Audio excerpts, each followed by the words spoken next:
Hi guys, this is Dan from Magic Pachinko with a quick video about a vintage Pachinko machine. This is a 1975 Nishijin Model B. The customer informed me that he inherited this from his father, who served in Vietnam, so kudos to the veterans.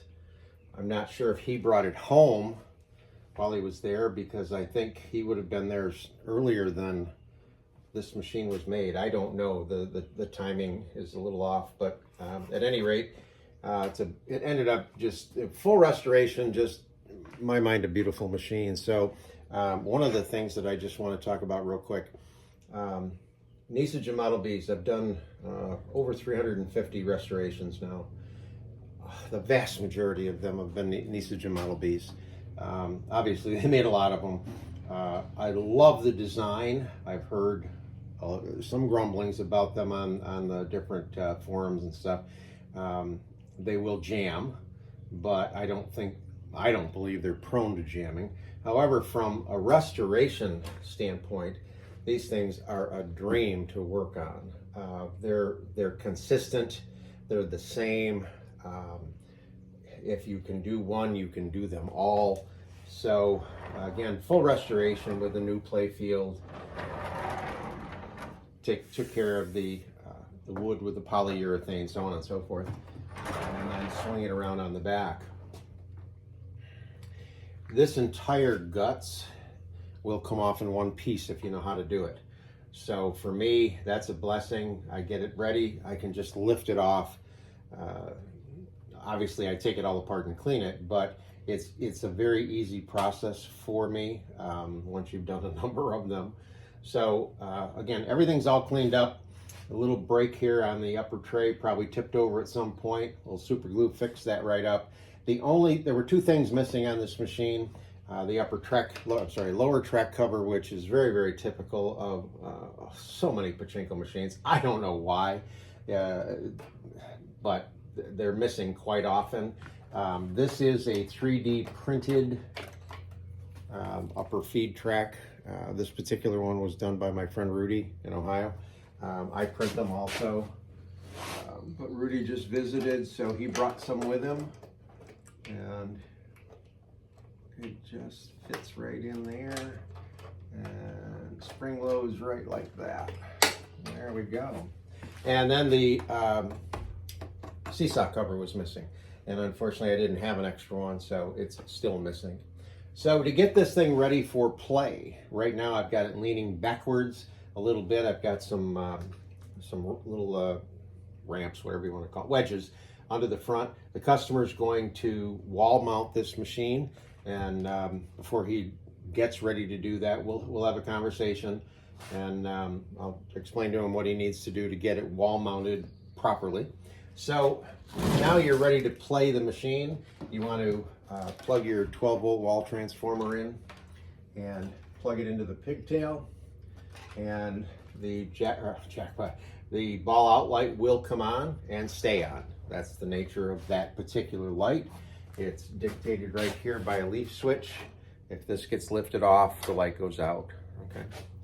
All right, so we're ready. So we check to make sure that the ball dump latch is secure. And right now it is not. I've got it marked in red. So the two red pieces line up with each other. They just push this over and they line up with each other. Now in the parlors, if they wanted to do a ball dump, they would either do it from the back side, or you can stick a thin rod in that little hole on the front. This would go like that. And when you do that, the balls are going to go down the dump chute and into a catch basin, or usually in my case all over the floor. Yeah, I chase Pachinko balls all day long. Okay, so make sure that's latched. So now what you want to do is just take a handful, and what you're checking for is to make sure they go from the upper hopper across the upper feed chute into the turnaround, across the lower feed chute, and right into the jackpot. And you should see Pachinko balls on either side of your jackpot, 7 on each side. Okay. Put another handful in just to make sure. Everything is flowing as it should. So now you can take, assuming you have a bag of 500, you're going to put 480 of them or whatever right here. And you just keep a small handful to get ready to play. Once there's enough balls in this tray, it will push down on this. This lifts this up off of the ball out light, and it's off now. It also serves a double purpose by lifting a piece here. This way, I don't want to do it, but it goes up and down, and it lifts the gate out of the way in the front of your machine so that it will actually let you load pachinko balls. When you get to the point where your ball out light comes on, this will shift, this will drop, and we'll put that gate in, and then it just won't let you load balls onto the launch ramp. So obviously when the light's on, you need to replenish. Keep in mind that when you own a pachinko machine, you're the player and the parlor owner. So you have to maintain the machine. So your first job is to properly load it, which we've just done. Now you're gonna need some sort of a catch box. With the Model Bs, the balls fall out. In the parlors, they would fall out, run down a ramp, and get collected. For our purposes here, we need something to catch the balls that are what we consider the losing balls here, and then the winning ball is going to drop out this chute right here. Now this is actually a little bit too small, but I'm just going to put that there, and it'll catch the losing balls, which is basically what I wanted to do. The last thing you want to check is to make sure that your seesaw is in the correct position. I'm going to bring this in a little bit. The white piece of plastic right here is your seesaw. It's right now it's up on the right, down on the left. That's the proper position for a seesaw. Now on your machines, you may see a clear plastic, you may see brass, the plastic may be different colors, doesn't matter. It's still the same piece of equipment. There are two pachinko balls inside of this that are going to roll back and forth to create the weight shift. All right, so you want to make sure that this end is up.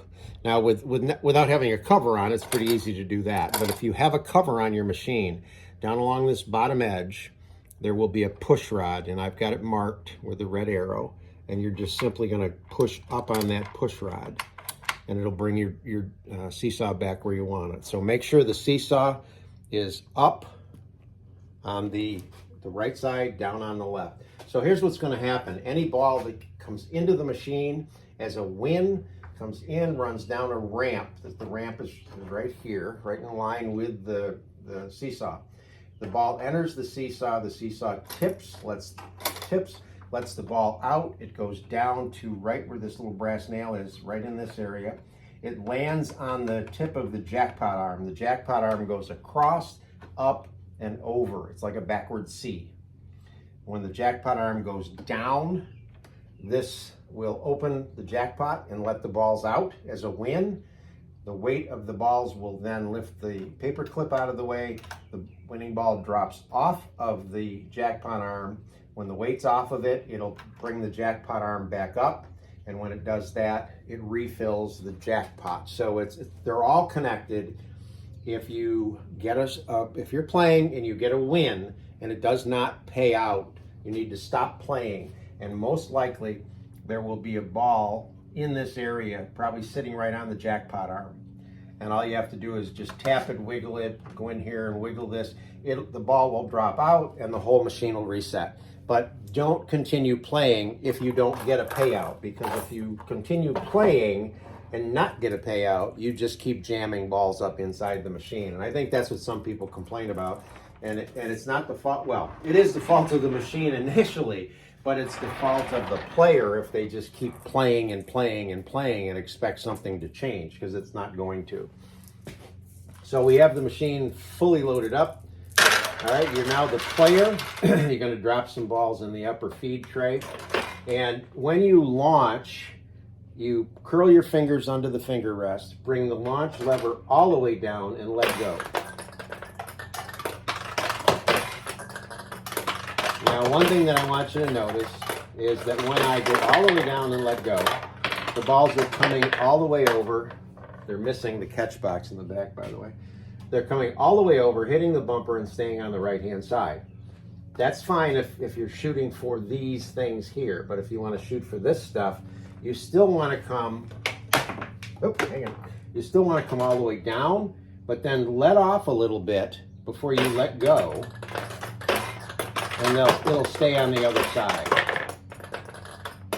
Now, when I first tested this, I couldn't lose. I was getting win after win after win. Then, of course, you put it on video and it won't do anything. There we go. Oh, it went right through. That surprised me. I thought it was going to stay in there. Now, a condition like, I'll tip that spinner so that won't happen again. But if you have a machine that this happens, it's mainly because the pins are either off a little bit or it's plexiglass. That's why I much prefer glass, but you know, just that's fine. So here's what I'm going to do. I'm going to cheat this just a little bit, and we'll open up some tulips. So you want to make sure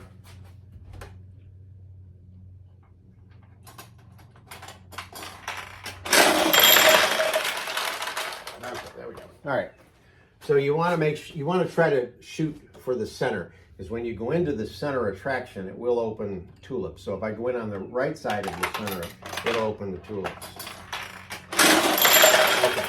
All right. Now that we've got some tulips open, bigger targets. I'm still missing the catch box. Yeah, I spent my whole life catching pachinko balls. All right, here we go.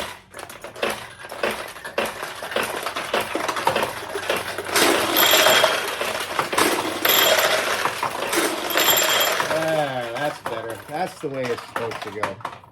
So this is No More War. I believe this is the original one. There were No More War 1, 2, and 3. And I'm pretty sure this is the original No More War. There's two little marks there, but I don't believe that means two. No More War 2 actually, I think, had a regular 2, one of our 2s. So this is the 1975 Nishijin Model B.